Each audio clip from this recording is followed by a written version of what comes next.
To start this review, we need to jump all the way to the end of this film and decide what you determine the ending to be. So, spoiler warning from here on out. Fanboy, please tell us your interpretation of the ending. Oh, well, it's all in his head. The lawyer had dinner with Paul Allen. Paul Allen's apartment was empty.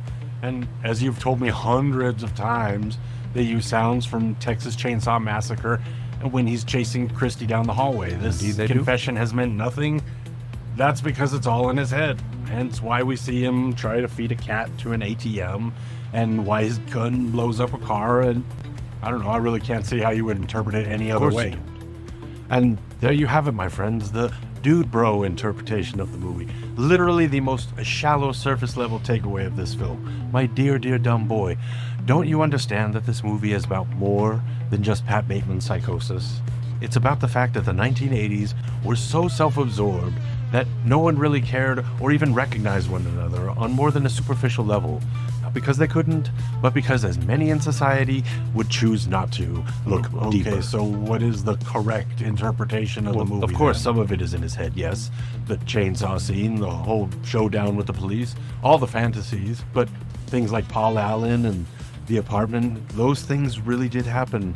One needs only listen to the DVD commentary where the director and writer lay out how, yes, the ending is open to interpretation, just not that particular one. Wow, there's a lot to unpack there. So you say the whole Paul Allen thing is real, right? Yes, and I know exactly what you're about to say, and let me counter it before you can counter me.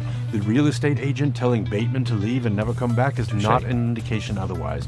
In fact, it only reinforces the main theme of the movie, which is that the exterior look is the most important, and no matter how deep and dirty the secrets are, no one cares.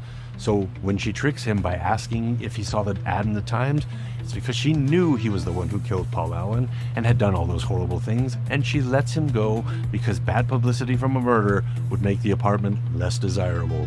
It's all about the exterior looks. That's the theme of the whole movie. It's literally why it's set in the 1980s. Okay, gotcha.